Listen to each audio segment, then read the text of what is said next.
এমন এক স্কুল যে স্কুলে সন্ধ্যা 7টা থেকে ভোর 5টা পর্যন্ত আপনি যা খুশি তাই করতে পারবেন। যদি খুন করার ইচ্ছা হয় তাও পারবেন, কেউ আপনাকে বাধা দিবে না। তো চলুন গল্পে আগানো যাক। গল্পের শুরুতে আমরা একটি মেয়েকে সাহায্যের জন্য চিৎকার করতে দেখি। সে হঠাৎ একটা গাছের সাথে লেগে সে পাথরের উপর পড়ে যায় আর কান্না করতে থাকে। তখনই কেউ তার মুখ চেপে ধরে নিয়ে যায়। এরপর আমরা 6 জনের একটি গ্রুপ দেখতে পাই। তারা জঙ্গলের মধ্যে হেল ইউনিভার্সিটি খুঁজছিল এবং সেই বিষয়ে আলাপ করছিল।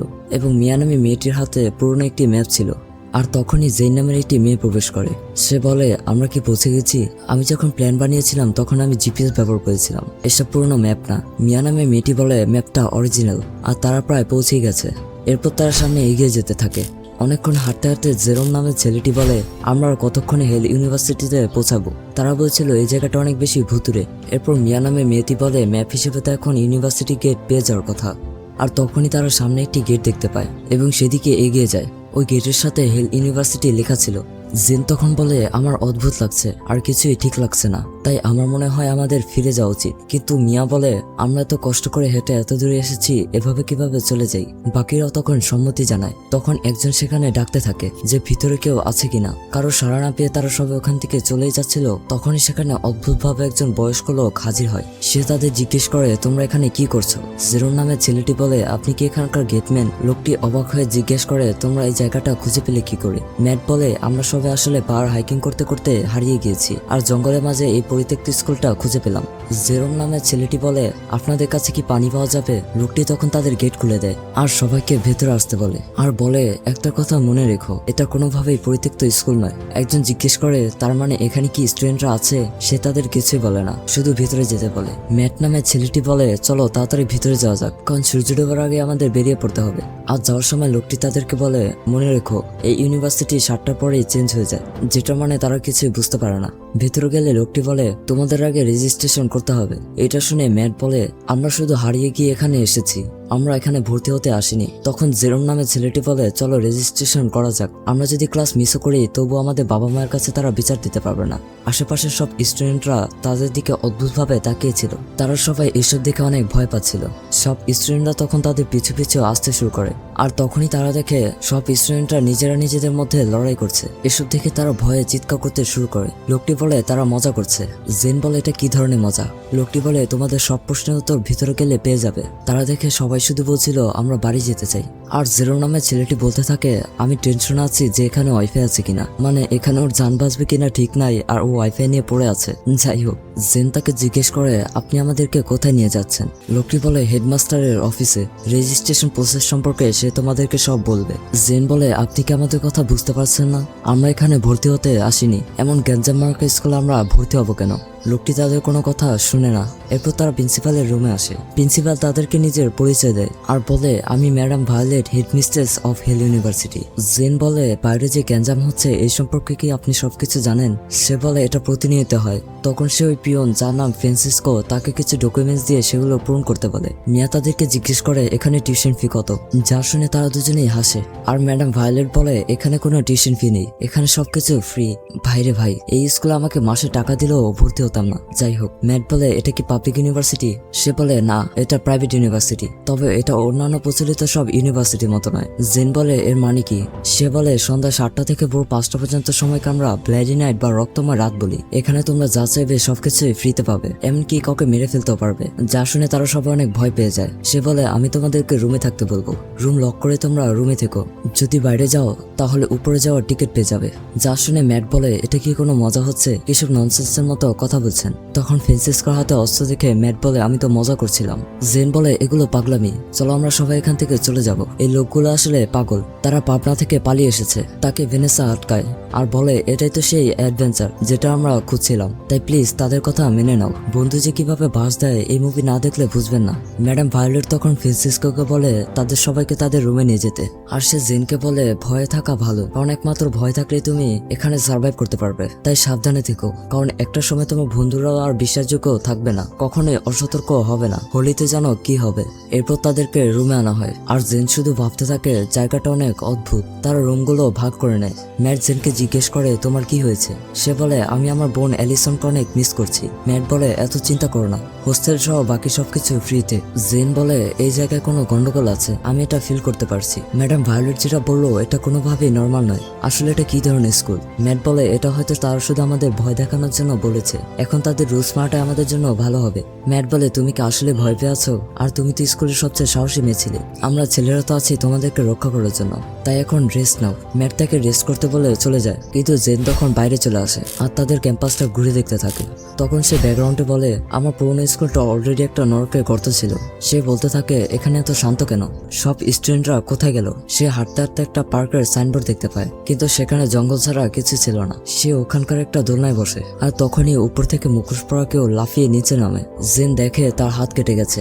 জেন ভয়ে ভয়ে বলে তুমি কি ঠিক আছো? তোমার হাত দিয়ে রক্ত পড়ছে। ছেলেটা বলে এটা আমার রক্ত নয়, তুমি বলো তোমার নাম কি? জেন তার নাম বলে। সে বলে তোমাকে দেখে মনে হচ্ছে তুমি অনেক ভালো মেয়ে, কিন্তু তুমি খুব শীঘ্রই ছুরি ব্যবহার করা শিখে যাবে, কারণ এখানে বাঁচতে হলে ছুরি ব্যবহার জানতে হবে। এই বলে সে একটা ছুরি বের করে আর সেটা ফেলে দেয়। জেন ভয়ে ভয়ে বলে তুমি কে?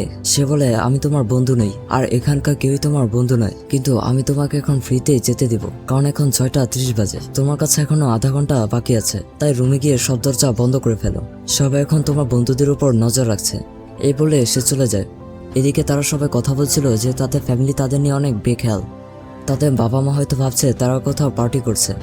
ডিপ নামের ছেলেটি তখন বলে এত অতিরিক্ত চিন্তা করো না, আমাদের বাবা মা অবশ্যই আমাদের নিয়ে চিন্তা করে। আর তখনই হঠাৎ ভ্যানেসা চিৎকার করতে থাকে। তার শব্দ শুনে তার বন্ধুরা সবাই দৌড়ে চলে আসে, কিন্তু তারা দেখে ভ্যানেসা আসলে ওয়াইফাই নিয়ে বলে চিৎকার চেঁচামেচি করছিল আর বলছে এখানে ওয়াইফাই, ফোনের নেটওয়ার্ক কোনো কিছুই নেই, আমাকে আমার বাবা মাকে কল করতে হবে, তারা হয়তো আমাকে নিয়ে চিন্তা করছে। মিয়া বলে কাল আমরা বাকিদের সাথে কথা বলবো, হয়তো তাদের কাছে কোনো উপায় আছে। ভ্যানিসা বলে আমার ইনস্টা ফলোয়ার্সরা হয়তো আমার জন্য অপেক্ষা করছে। সে ব্যাগ থেকে কিছু একটা বের করতে গেলে মিয়া বলে এটা কি করছো? সে বলে সুন্দর দেখানো সবচেয়ে বেশি ইম্পর্টেন্ট, তাই আমি মেকআপ বের করছি, যদি আমি মারাও যাই তবুও সুন্দরভাবে মারা যাব। তখনই সেখানে জেন চলে আসে আর বলে আমার পার্কে একটি ছেলের সাথে দেখা হয়েছে যার শরীরে রক্ত ছিল, সে তাদেরকে ওয়ার্নিং করেছে। সে বলেছে আমরা এখানে এসে অনেক বড় ভুল করেছি, এটা কোনোভাবেই মজা নয়। কিন্তু তার বন্ধুরা ভাবে জেন হয়তো তাদের সাথে মজা করছে। আর তখনই 7টা বেজে গেলে অ্যালার্ম বেজে ওঠে, অর্থাৎ ব্লাডি নাইট শুরু হয়ে গেছে। সবাই তাদের দিকে দৌড়ে আসতে থাকলে তারা তাড়াতাড়ি করে দরজাটা চেপে ধরে। বাইরে একজন আরেকজনকে কুপিয়ে হত্যা করছিল। তারা দরজা লক করে সেখানে একটি টেবিল ধরে রাখে। তারা সবাই ভয়ে কান্না করছিল। কিছুক্ষণ পর তারা চলে গেলে দেখা যায় বাইরে সেই ছেলেটা মরে পড়ে আছে। এর পরের দিন সকালে তারা ভায়োলেটের কাছে আসে আর তারা বলে তারা এই জায়গা থেকে চলে যেতে চায়, কিন্তু ভায়োলেট বলে আমাদের এখানে রুলস আছে, একবার তুমি এখানে প্রবেশ করলে এখান থেকে আর বের হতে পারবে না, কারণ তোমরা নিজ ইচ্ছাতে এখানে প্রবেশ করেছিলে, তাই তোমাদেরকে এর ফল ভোগ করতেই হবে। জেরোম নামে ছেলেটি চিৎকার করে গালাগালি করতে থাকে আর বলে আমরা পুলিশকে রিপোর্ট করব। সে বলে ঠিক আছে করো, কিন্তু প্রথমে এখান থেকে বের হওয়ার উপায় বের করো, যদি তোমরা পারো তোমাদেরকে কেউ আটকাবে না। আর এখন আমি ব্যস্ত, তাই তোমাদের ফালতু কথা শোনার মতো আমার টাইম নেই, তোমরা তোমাদের ক্লাসে গিয়ে ক্লাস করো। ভ্যানেসা তখন বলে আমরা কি এখানে হত্যা ছাড়া আর কিছু শিখতে পারবো? ভায়োলেট বলে তবুও হেল ইউনিভার্সিটি একটি স্কুল, আর এখানকার টিচার্সরা হলো বেস্ট টিচার, তোমরা অন্যান্য স্কুলের তুলনায় তাদের থেকে অনেক বেশি কিছু শিখতে পারবে, তাই এখন দেরি না করে তোমরা তোমাদের ক্লাসে যাও, কারণ স্কুলের গভর্নমেন্ট প্রেসিডেন্ট যদি তোমাদেরকে দেখে তাহলে এর পরিণতি হবে ভয়ানক। ওয়াশরুমে এসে তারা বলতে থাকে আমরা এখান থেকে কিভাবে বের হব, আমরা কি আদৌ বের হতে পারবো? তখনই সেখানে একটি মেয়ে এসে হাজির হয় আর বলে তাহলে তোমরা সেই নতুন স্টুডেন্ট, আর এই মেয়েটির নাম হলো নিকি। সে বলে কাল আমি শুনেছিলাম যে স্কুলে 6টি ইঁদুর প্রবেশ করেছে। নিকি তখন বলে আমি তোমাদেরকে একটা ট্রিক্স শিখিয়ে দিতে চাই, যদি কেউ তোমাদেরকে ধরার চেষ্টা করে তাহলে তোমরা তাদের হাত কেটে দিবে, কারণ এখানে দয়া করা মানে বিলাসিতা, এমনকি এখানে সার্ভাইভ করতে কিছু সময় তো একজন আরেকজনকে কেটে খায়, তাই আমি যদি তুমি হতাম তাহলে একা একা চলতাম, কারণ কাউকে বিশ্বাস করা ঠিক নয়।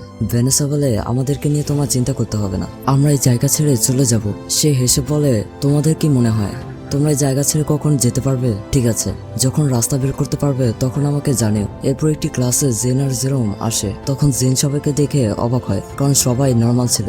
এরপর সে নিকে পাশের সিটে গিয়ে বসে, তার পাশে আরেকটা মেয়ে ছিল যে ড্রয়িং করছিল। জেন তাকে বলে তুমি কি মাঙ্গা পছন্দ করো? যা শুনে সে অনেকটা রেগে যায়। জেন তখন বলে তুমি অনেক ভালো আর্ট করতে পারো। তখনই পেছনে ফাইট শুরু হয়, যা দেখে বাকিরা লাফালাফি করতে শুরু করে। ক্লাসে টিচার্স প্রবেশ করে সবাইকে থামিয়ে দেয়। নতুন স্টুডেন্টদের দেখে সে তাদেরকে পরিচিত হতে বলে।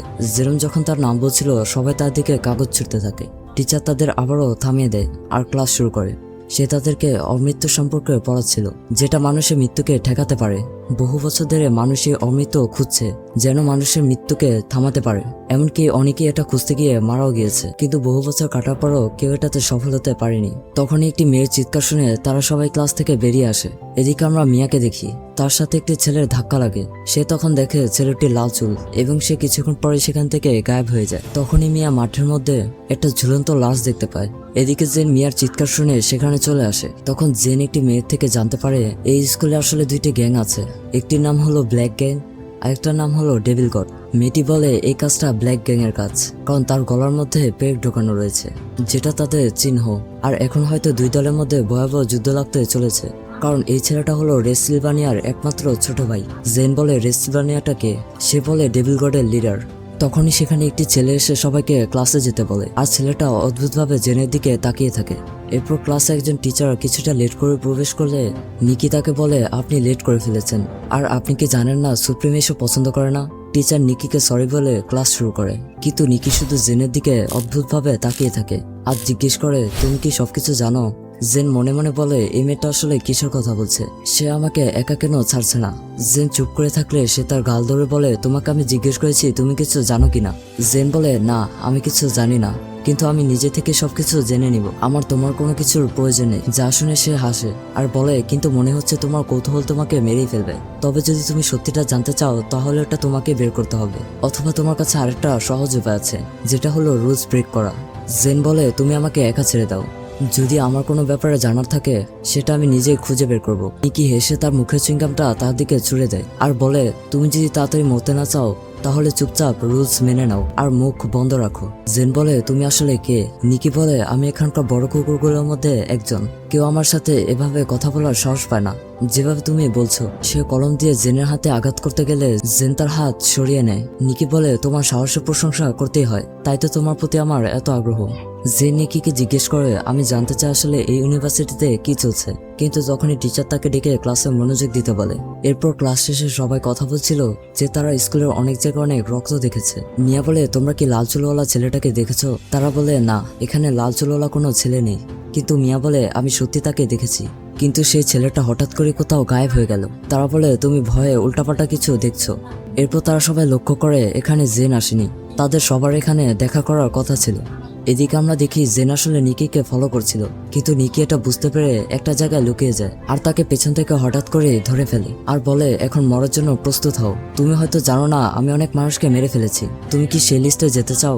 জেন বলে তুমি আসলে কে। সে বলে আমি নিকি কোল্ট, নেক্সট টাইম আমাকে বিরক্ত করবে না, এই বলে সে চলে যায়। এদিকে সবাই জেনের জন্য অপেক্ষা করছিল। ম্যাট তখন জেনকে খুঁজতে চলে যায় আর বাকিরা বলতে থাকে তুমি ক্লাস মিস করতে পারবে না, কারণ এটা করলে রুলস ব্রেক করা হবে। এদিকে জেন ভয়ে ওই জায়গাটাতেই বসেছিল আর তখনই সেখানে একটি ছেলে এসে বলে তোমার কি ক্লাস নেই। সে তাকে তার নাম জিজ্ঞেস করে আর সে ভু করে আওয়াজ করলে জেন ভয় পেয়ে যায়। সেই ছেলেটি বলে তুমি এখানে কি করছো, তোমার কি কোনো ক্লাস নেই। জেন বলে তাতে তোমার কি, এই বলে সে চলে যাচ্ছিল আর তখনই সে জেনে হাত টেনে ধরে আর বলে এটা তোমার প্রথম ওয়ার্নিং। জেন প্রচুর চিৎকার করে হাত ছাড়ানোর জন্য। সে বলে ক্লাস টাইমে আমি যদি আবারও তোমাকে দেখি তাহলে আমি তোমার হাত ভেঙে দিব, এই বলে সে হাত ছেড়ে দিলে জেন বলে তুমি কে। তখন সে বলে তার নাম হলো এস আর সে হলো এই স্কুলের সুপ্রিম স্টুডেন্ট। জেন ভাবে এটাই কি সেই সুপ্রিম যার কথা তখন নিকি বলছিল। জেন তখন দেখে এস তার হাত যেখানে ধরেছিল সেখানে পুড়ে গেছে আর এরপর সে ক্লাসে আসলে ম্যাথ তার হাত দেখে বলে এখানে কি হয়েছে। তখন টিচার এটা দেখে বলে এটা তোমার প্রথম ওয়ার্নিং, এরপর আর সেম ভুল করো না। সে তাকে ফার্স্ট এড বক্স দেয় আর বলে দ্বিতীয় ওয়ার্নিং এ আরো ভয়ানক শাস্তি হবে, আর বলে দ্বিতীয় ওয়ার্নিং এ আরো ভয়ানক শাস্তি দেওয়া হয়। ডেভ বলে কিন্তু এটা কে করেছে। টিচার বলে সুপ্রিম করেছে। জেন ম্যাটকে বলে সে একদম ঠিক আছে। ম্যাট জেনকে বলে নেক্সট টাইমে তুমি আমাকে ছেড়ে কোথাও যাবে না। সে লক্ষ্য করে ম্যাট কিছু ছেলেদের সাথে কথা বলছে আর তাকে জিজ্ঞেস করে সে তাদের সাথে কি কথা বলেছে। ম্যাট বলে তেমন কিছু না। আর এরপর আমরা এসকে দেখি, তখন একটি মেয়ে তাকে গত রাতের হত্যাকাণ্ডের ব্যাপারে রিপোর্ট করছিল যে গত রাতে 10 জন মারা গেছে আর কিছু হতাহত হয়েছে। মেয়েটির নাম ছিল ফ্রিজিং, যে হলো এস এর সেক্রেটারি। তখন ছেলেটি বলে 10 জন না আসলে 15 জন মারা গেছে, আর তাছাড়াও রেসিলভানিয়ার ছোট ভাইও মারা গেছে। আর এই ছেলেটার নাম হলো অনিল, সে হলো স্টুডেন্ট গভর্নমেন্টের ভাইস প্রেসিডেন্ট। ফ্রিজি বলে 15 জন, কিন্তু এটা তো আমার রিপোর্টে ছিল না। অনিল বলে তোমার ডাবল চেক করা উচিত ছিল। অনিল তখন বলে সে নতুন স্টুডেন্টদের সম্পর্কে সব খবর নিয়েছে, তবে তাদের মধ্যে একটি মেয়ে আছে যে অনেক বেশি সাহসী। সে তার প্রথম ব্ল্যাডি নাইটে ক্যাম্পাসে হাঁটছিল, এমনকি ক্লাসও মিস করেছে। মেয়েটির নাম হলো জেন। ফ্রিজি বলে কিন্তু আমার রিপোর্টে তো এসব কিছুই নেই। এস তখন তাকে বলে, তোমার রিপোর্টে এত ভুল কেন? তুমি কি চাইছো আমি তোমাকে সেক্রেটারি থেকে বাদ দিয়ে দিই? এরপর এস তাদেরকে বলে, জেনের ব্যাপারে তোমরা খোঁজ নাও, আমি তার ব্যাপারে সবকিছু জানতে চাই। অনিল বলে, কিন্তু কেন? সে বলে, আমি তোমাদেরকে যা করতে বলেছি তা করো, আর এত প্রশ্ন করো কেন? দেখা যাক জেন আর কি রুলস ভাঙে। এদিকে জেন দেখে 6:20 বাজে। তখন সে বলে সে ওয়াশরুমে যাবে। যা শুনে তারা সবাই বলে, তুমি এটা কি করছো? এখন কেন বাইরে যাবে? তোমার কি মরার ইচ্ছা আছে? কয়েক মিনিটের মধ্যে ব্লাডি নাইট শুরু হবে। জেন তাদের উপরে অনেকটা বিরক্ত হয়ে যায় আর বলে, আমি শুধু বাথরুমে যেতে চাই, আর আমি একদমই লেট করব না। ম্যাট বলে, আমিও তোমার সাথে যাব। তখন মিসকাত এসে বলে, একটা ওয়ার্নিং কি তোমার জন্য পর্যাপ্ত ছিল না? জেন বলে, আমি শুধু বাথরুমে যেতে চাই, আর এটা কি রুলসের বাইরে? সে বলে, না, তবে যত দ্রুত সম্ভব চলে আসবে। আর এরপর তারা বাথরুমে চলে আসে। আর জেন ম্যাটকে বলে, আমি একাই আসতে পারতাম, তুমি কেন আমার সাথে আসতে গেলে? সে বলে, আমি তোমাকে একা ছাড়তে পারি না।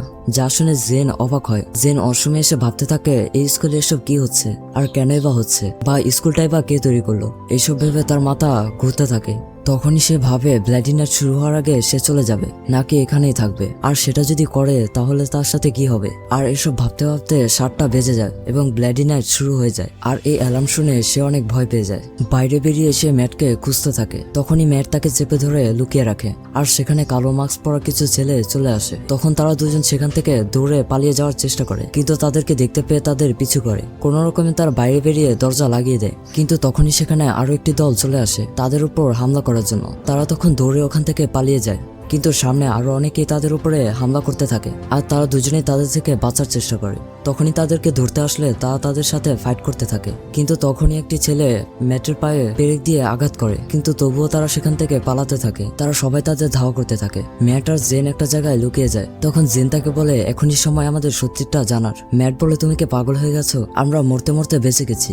জেন বলে, কিন্তু আমাদেরকে এই জায়গাটার সত্যি সম্পর্কে জানতে হবে, যেন আমরা এখান থেকে বের হতে পারি। ম্যাট বলে, যদি তুমি এটা করো তাহলে তোমার মৃত্যু হতে পারে। কিন্তু জেন তাকে বলতে থাকে, এটাই সত্যি জানার একমাত্র সুযোগ। ম্যাট তাকে বলে, ইউনিভার্সিটি সম্পর্কে সে যা জানে সবকিছু তাকে বলবে। যা শুনে জেন একটু শান্ত হয়। এরপর তারা বাইরে বেরিয়ে আসে। ম্যাটের পায়ে অনেক আঘাত লেগেছিল, সে হাঁটতে পারছিল না। তাই সে জেনকে বলে এখান থেকে পালিয়ে যেতে, কিন্তু জেন তাকে কিছুতেই ছেড়ে যাবে না। ম্যাট তখন অজ্ঞান হয়ে যায়, তার পা দিয়ে অনেক রক্ত পড়ছিল। তাই জেন তার জন্য অনেক কান্না করতে থাকে। আর তখনই সেখানে সবাই এসে তাদের ঘিরে ফেলে। জেন তাদেরকে বলে, প্লিজ আমাদেরকে ছেড়ে দাও, আমরা তো তোমাদের সাথে কোনো ভুল করিনি। সে চিৎকার করে বলে, তোমরা আমাদের সাথে কেন এরকম করছো? আর তখনই সেখানে একটি ছেলে আসলে তাকে দেখে সবাই ওখান থেকে পালিয়ে যায়। ছেলেটির মুখেও মাস্ক ছিল, তবে তার মাস্কের কালার ছিল লাল। সে তখন ম্যাটকে তুলে নিয়ে যেতে থাকে। জেনও ভয়ে ভয়ে তার পেছনে যায়। এদিকে হোস্টেলে তারা প্রতিদিনের মতো আবারও টেবিল চেয়ার দরজার কাছে রেখেছিল। মিয়া বলে, বাইরে একজন আরেকজনকে মেরে ফেলছে, আমি শুধু চাই আমরা সবাই যেন আজ রাত সার্ভাইভ করতে পারি। তখনই সেখানে জেন আর ম্যাট চলে আসে। সবাই তখন ম্যাটকে নিয়ে ব্যস্ত হয়ে যায়, আর তারা জেনে থেকে জানতে চায় তাদের সাথে কি হয়েছে। তখন জেন বলে, ব্ল্যাক গ্যাং আমাদের দেখে আমাদের উপর হামলা করেছে, আর তারা পেরেক দিয়ে ম্যাটের পায়ে আঘাত করেছে। কিন্তু জেন বলে, কিন্তু এই প্যাকটা তো অনেক ছোট, আর ম্যাটকে দেখে মনে হচ্ছে যে সে এখন মারা যাচ্ছে। তারপর সে মাস্ক পরা ছেলেটি বলে, এই পেরেকের সাথে আসলে বিষ আছে। তাই সে তাদেরকে এটা গরম পানি দিয়ে পরিষ্কার করতে বলে। সে তাদেরকে একটা ইঞ্জেকশনও দেয়, আর বলে যদি তোমাদের ফ্রেন্ড স্ট্রং হয় তাহলে সে বেঁচে যাবে। জেন তখন ম্যাটকে ডেকে বলে, ম্যাট দেখো, আমরা এখন সেফ আছি। আর তখনই তারা লক্ষ্য করে সেই ছেলেটা সেখান থেকে চলে গিয়েছে, যা দেখে তারা অবাক হয়ে যায়। এদিকে ছেলেটা যখন মাস্ক খোলে তখন আমরা তাকে দেখতে পাই, আর তার নাম হলো রেস সিলভানিয়া, যে আসলে ডেমন গড গ্যাং এর লিডার। আর তার বাম চোখটা ছিল লাল। পরের পর্বে আমরা দেখতে পাই ম্যাটের জ্ঞান ফিরেছে, আর তারা ক্লাসে যাওয়ার জন্য বেরিয়ে যায়। তারা যখন ক্লাসে যাচ্ছিল তখন এই টিমে অনেক ভয় পেয়ে তাদের সাথে ধাক্কা লেগে পড়ে যায়। জেন তাকে জিজ্ঞেস করে, তোমার কি হয়েছে? কিন্তু মেয়েটি কিছু না বলে সেখান থেকে চলে যায়। এরপর তারা ক্লাসে এলে মিসকাত অ্যানাউন্স করে যে কিছুদিনের মধ্যে একটি অ্যাকোয়েন্টেন্স পার্টি অ্যারেঞ্জ করা হবে। এই বলে সে হাসতে থাকে, কিন্তু দেখা যায় কেউই তেমন খুশি হয় না। তখনই সেলিন নামের একটি মেয়ে বলে, মিসকাত, আমার মনে হয় এটা সেলিব্রেট করার জন্য সঠিক সময় নয়, কারণ গত কয়েক সপ্তাহে অনেক স্টুডেন্ট মারা গিয়েছে। মিসকাত তখন বলে, এটা আমার হাতে নেই, ম্যাডাম ভায়োলেট এই সিদ্ধান্ত নিয়েছে, আর এই পার্টিটাই শুক্রবারই হবে। সেলিন বলে, কিন্তু আপনার কি এই পার্টিটা বন্ধ করার ক্ষমতা নেই? সে আরো কিছু বলতে যাবে, কিন্তু মিসকাত তাকে থামিয়ে দেয়। এরপর তারা লাঞ্চ করার সময় জেন সবাইকে বলে, আমরা এই ইউনিভার্সিটি সম্পর্কে কোনো কিছু না জেনে এখানে প্রবেশ করেছি। আমাদের এখন এই ইউনিভার্সিটির ইতিহাস সম্পর্কে জানতে হবে এবং সমস্ত তথ্য খুঁজে বের করতে হবে, তাহলে আমরা এখান থেকে বের হতে পারবো। এবং তারা সিদ্ধান্ত নেয় এই ইউনিভার্সিটির ইতিহাস সম্পর্কে তারা জানবে। তাই সে ওই সেলিন নামে মেয়েটাকে ডেকে বলে, আমি তোমাকে কোনো আঘাত করব না, আমি শুধু তোমার সাথে কথা বলতে চাই। সেলিন তাকে নিয়ে যায় কথা বলার জন্য, আর এই ব্যাপারটা নিকি দেখতে পেয়ে তাদেরকে ফলো করতে শুরু করে। এদিকে তারা দুজনে একটি পরিত্যক্ত জায়গায় আসে আর সেলিন তাকে জিজ্ঞেস করে, তোমাকে আমি প্রথমে জিজ্ঞেস করতে চাই যে তুমি কি এই স্কুলের ইতিহাস জানার জন্য তোমার জীবন বাজি রাখতে পারবে? আমি সবকিছুতেই রাজি। সে বলে, তুমি অনেক সাহসী। তখন সেলিন বলতে থাকে, সে বলে হেল ইউনিভার্সিটির নাম আগে ফিলিপাইন হাই স্কুল ছিল, শুধুমাত্র দুনিয়া আর পাওয়ারফুল স্টুডেন্টরা এখানে পড়াশোনা করতে পারত। কিন্তু সবকিছু চেঞ্জ হয়ে যায় যখন ফাউন্ডার ডক্টর কুইজন তার মেমোরি হারিয়ে ফেলে। সে অনেক ভালো একজন নামকরা সায়েন্টিস্ট ছিল, কিন্তু সে তার রিসার্চের জন্য এই স্কুলের টিউশন ফি কাজে লাগাতো। ধীরে ধীরে সে তার মনুষ্যত্ব হারিয়ে ফেলে। সে তার রিসার্চ নিয়ে এতটাই মগ্ন হয়ে যায় যে স্কুলের স্টুডেন্টদেরকে সে ব্যবহার করতে শুরু করে। সে একটা ফর্মুলা বানানোর চেষ্টা করছিল যেটার মাধ্যমে মানুষ অমর হতে পারবে। কিন্তু একদিন হঠাৎ করে এই স্কুলের সমস্ত এক্সিট ব্লক করে দেওয়া হয়। বাইরে যাওয়ার আর কোনো পথই রাখা হয় না এবং আমাদের এই ইউনিভার্সিটিকে পুরো ফিলিপাইন শহর থেকে গায়েব করে দেওয়া হয়। কিন্তু আমাদেরকে আর কেউই খুঁজে পায়নি, কারণ কারোরই কোনো কিছু করার ক্ষমতা ছিল না। আমি ওইসব স্টুডেন্টদের মধ্যে একজন, যারা প্রথমবারের মতো এই জাহান্নামে এসে ফেসে গিয়েছিল। আমরা একটা গোপন জগতের মধ্যে আটকে গেছি। সে আমাদের সবাইকে তার এক্সপেরিমেন্টের জন্য কাজে লাগাতো, যার ফলে একজন আরেকজনকে মেরে ফেলতে শুরু করে, কেউ আত্মরক্ষার জন্য, আবার কেউ বিদ্রোহের জন্য। আর এই স্কুলে ধীরে ধীরে এত খুন খারাপ হয় যে এই স্কুলের নাম পাল্টে হেল ইউনিভার্সিটিতে পরিণত হয়। আর এভাবে দুইটা দল এখানে তৈরি হয়, যেটার ব্যাপারে তোমরা জানো। আমরা শুনেছিলাম ডক্টর কুইজন তার ফর্মুলা তৈরি করতে সফল হয়েছিল, কিন্তু সে এটা নিজের উপর অ্যাপ্লাই করার আগে মারা যায়। কিন্তু আমরা শুনেছি যে এই ফর্মুলাটা একটা স্টুডেন্ট খুঁজে পেয়েছিল, আর ওই স্টুডেন্ট এখন হেল ইউনিভার্সিটিতেই আছে। বাইরের অনেক সংস্থা এই ইউনিভার্সিটি এখনো খুঁজে বেড়াচ্ছে, কারণ তারা শুধুমাত্র এই ফর্মুলাটা পাওয়ার জন্য পাগল হয়ে আছে। আর এটাই হলো হেল ইউনিভার্সিটির সিক্রেট, যে কেন এখান থেকে কাউকে বাইরে যেতে দেওয়া হয় না। তারা বিশ্বাস করে সেই স্টুডেন্ট এখনো এখানে আছে। হঠাৎ করে সেলিন অন্যরকম হয়ে যায় আর বলে, কিন্তু সেই ব্যক্তির জীবন এখন বিপদে আছে। যা শুনে জেন অনেক অবাক হয়। সে বলে, ছেলেটি কে সেটা তারা জানলে তাকে মেরে ফেলবে। এই বলে সে হাসতে শুরু করে আর বলে, তুমি আর কখনোই এখান থেকে বের হতে পারবে না, কারণ তুমি হেল ইউনিভার্সিটির সিক্রেট জেনে গিয়েছো। এই বলে সে হেসে ওখান থেকে চলে যায়। কিন্তু হঠাৎই তাকে নিকি ধরে বলে, তোমার কি সেলিনের গল্প পছন্দ হয়েছে? কিন্তু এটা তো শুধু গল্পের অর্ধেক, এখনো তুমি পুরোটা জানো না। এরপর জেন ফিরে এসে দেখে সবাই ভয় পেয়ে বসে আছে। কি হয়েছে জানতে চাইলে ভেনেসা বলে, লাইব্রেরিয়ান মিস লিওনারা আমাদেরকে বলেছে আমরা যে তথ্য খুঁজছি সেটার শাস্তি হলো চিরতরে এখানে আটকে যাওয়া। সে তাদেরকে একটা কাগজ দেয় এবং কোনো কিছু খুঁজতে নিষেধ করে দেয় এবং এখান থেকে পালিয়ে যেতে বলে। কিন্তু তারা কিভাবে পালাবে? সে বলে তাদেরকে র্যাঙ্ক বাড়াতে হবে। এটা শুনে সবাই বলে, কিসের র্যাঙ্ক? পুরো হেল ইউনিভার্সিটির টপ 10 র্যাঙ্কের মধ্যে যেতে হবে। আর এটাই হলো সেই লিস্ট। বর্তমানে রেস সিলভানিয়া টপ র্যাঙ্কিং এ আছে। তারা সেখানে 10 জন টপ র্যাঙ্কিং এর স্টুডেন্টদের নাম দেখতে পায়। 3 নম্বরে তারা নাজের নামের একটি নাম দেখতে পায়। তারা এটা দেখে বলে, এটা হয়তো ব্ল্যাক গ্যাং এর লিডার। মিয়া জেনকে জিজ্ঞেস করে সেলিন তাকে কি বললো, কিন্তু জেন তাদেরকে এসব কিছু বলে না, কারণ সে তার বন্ধুদেরকে বিপদে ফেলতে চাইছিল না। আর এরপর পার্টি পোস্টার নিয়ে 2 জন ছেলে মারামারি শুরু করে দেয়, কিন্তু প্রিন্সিপাল সেটা দেখেও তাদের কিছু বলে না। তখনই সেখানে এসে তাদেরকে থামিয়ে দেয়। তখনই প্রিন্সিপাল স্টেজে উঠে সবার উদ্দেশ্যে বলে, শুক্রবারের মধ্যে ডেকোরেশন কমপ্লিট হয়ে যাবে, আর এই ইভেন্টে সবাইকে ছদ্মবেশে আসতে হবে। তাই সবাইকে অবশ্যই মাস্ক পরতে হবে, কিন্তু কেউ কালো অথবা লাল রঙের মাস্ক ব্যবহার করতে পারবে না, কারণ এই কালারগুলো 2টি গ্যাংয়ের কালারের মাস্ক।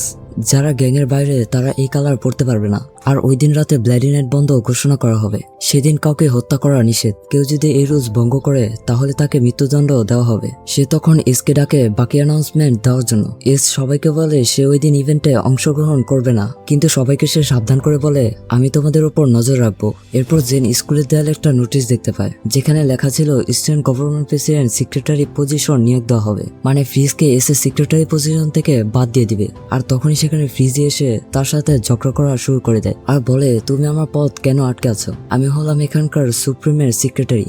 জেন বলে, তুমি কি পড়তে পারো না? ফ্রিজ বলে, এটা জাস্ট একটা কাগজ, আমি এখন আমার পজিশনে হারাইনি। জেন হেসে বলে, তোমাকে অলরেডি তোমার পজিশন থেকে লাথি মেরে সরিয়ে দেওয়া হয়েছে। তখন জেন কাগজটা ছুঁড়ে তার মুখে ছুঁড়ে মারে। এতে ফ্রিজ প্রচন্ড রেগে গিয়ে তার চুল ধরে তাকে মারতে শুরু করে, আর এতে জেন আঘাত পেয়ে তার মাথা থেকে রক্ত বের হয়। তখন অনিল এসে সেও তাকে মারতেই যাবে, কিন্তু তখনই সেখানে এসে তার হাত ধরে ফেলে আর বলে, আরেকবার যদি তোমরা তার গায়ে হাত দাও তাহলে এটা হবে তোমার 3rd ওয়ার্নিং। এস চিৎকার করে সবাইকে রুম থেকে বের হয়ে যেতে বলে। এরপর সে জেনকে মেডিকেল রুমে নিয়ে আসে আর নার্সকে বলে, আমি আমার সেক্রেটারি কপালে কোনো দাগ দেখতে চাই না। এই বলে সে চলে যাচ্ছিল। তখন জেন তাকে ডেকে বলে, আমি এখনো সেক্রেটারি পজিশনের জন্য হ্যাঁ বলিনি। কিন্তু এস কোনো কথা না বলে চলে যায়। অনেকক্ষণ পর জেনে জ্ঞান ফিরলে দেখতে পায় তার বন্ধুরা সবাই তার পাশে বসে আছে। তখনই সেখানে অনিল এসে তার সামনে হাঁটু গিরে বসে ক্ষমা চাইতে থাকে, যা দেখে তো সবাই হতবাক হয়ে যায়। সে প্রচন্ড অনুরোধ করতে থাকে তাকে যেন ক্ষমা করে দেওয়া হয়। এক পর্যায়ে মাথা নত করে কান্না শুরু করে দেয় আর বলে, মিস জেন প্লিজ আমাকে ক্ষমা করে দিন, কারণ আমি এখনই মরতে চাই না। জেন তখন তাকে ক্ষমা করে দেয় আর এখান থেকে চলে যেতে বলে। তারা জেনকে জিজ্ঞেস করে ভাইস প্রেসিডেন্ট কেন তার কাছে ক্ষমা চাইলো। সে বলে, তোমরা এটা নিয়ে ভেবো না, এটা তেমন কিছু না। আর এরপর পার্টির দিন চলে আসে।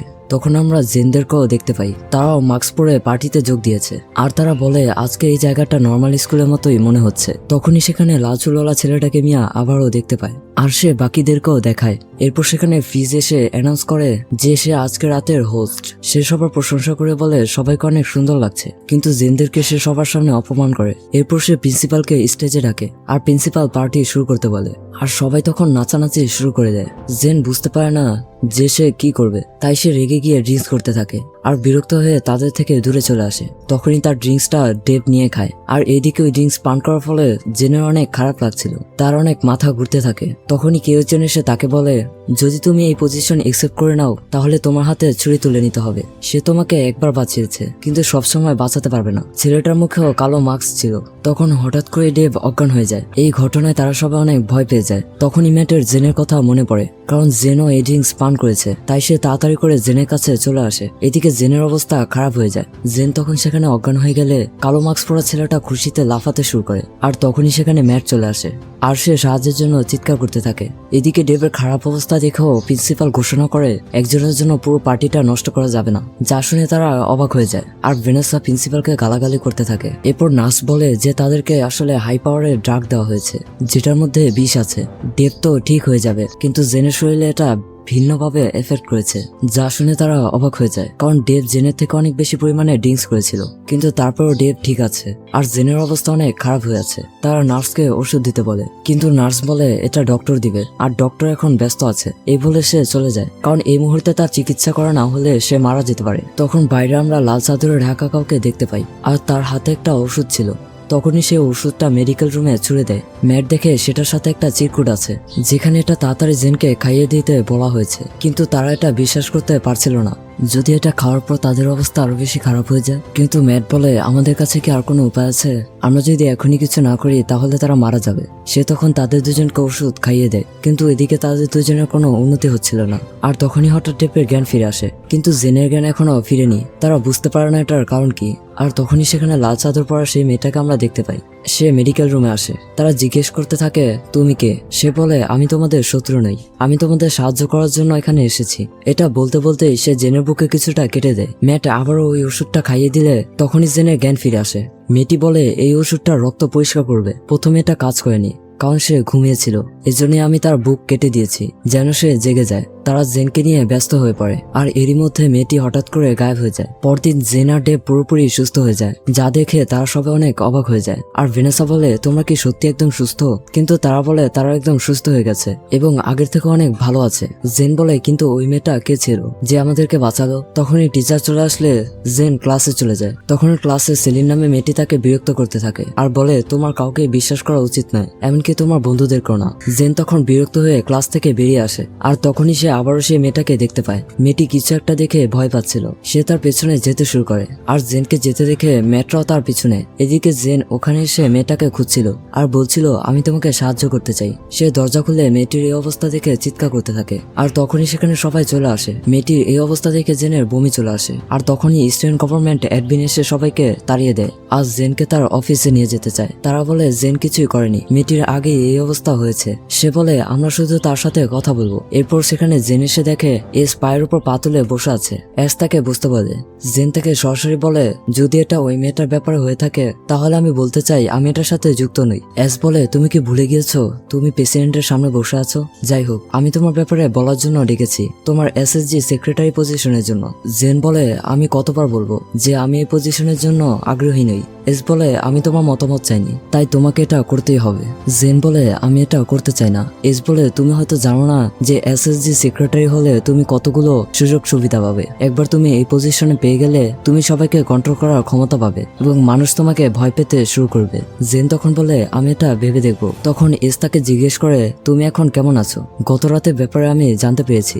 জেন বলে তুমি কোন ব্যাপারে জিজ্ঞেস করছো, কারণ অনেক কিছু তো ঘটে গিয়েছে। সে দাঁড়িয়ে যায় আর বলে আমার ক্লাস আছে, আমাকে চলে যেতে হবে। এই বলে সে চলে যাচ্ছিল। তখন এস বলে, আমি জানি তোমার সাথে এটা কে করেছে, আর তুমিও জানো যে এটা কে করেছে, শুধুমাত্র মানতে চাইছো না। এরপর জেন ক্লাসে যাচ্ছিল, তখন তার টিচার তার সাথে কথা বলতে চায়। এরপর টিচার তাকে জানায় যে সে আসলে একজন ডিটেকটিভ এবং একজন সিক্রেট এজেন্ট, যে এখানে ইনভেস্টিগেশনের জন্য এসেছে। সে বলে, আমরা অনেকদিন যাবত এই জায়গাটাকে মনিটর করছিলাম, কিন্তু আমরা কোনো ইনফরমেশন পাচ্ছি না। এই স্কুলের প্রতি আমাদের আইনগত কোনো অধিকার নেই, আর এই জন্যই আমরা গোপনে ইনভেস্টিগেশন করতে বাধ্য হয়েছি। 1 মাস হলো আমি এখানে এসেছি, কিন্তু জানি না যে কিভাবে সবাইকে বাঁচাবো, আর এর জন্য আমার তোমার হেল্প লাগবে। কিন্তু জেন বলে, আমি আপনাকে কোনো হেল্প করতে পারবো না, কারণ আমি এখানকার একজন সাধারণ স্টুডেন্ট, আমি এসবের সাথে জড়িত নেই। সে বলে, তুমি আমাদের বড় হাতিয়ার হতে পারো যদি তুমি এস এর অফার গ্রহণ করো, কারণ এটা হতে পারলে তোমার হাতে অনেক ইনফরমেশন চলে আসবে। এখানে একটা সিক্রেট ল্যাব আছে যেখানে ওই ফর্মুলাটা রিসার্চ করা হয়েছিল, তুমি ওই ল্যাবের লোকেশন খুঁজে পেতে পারবে।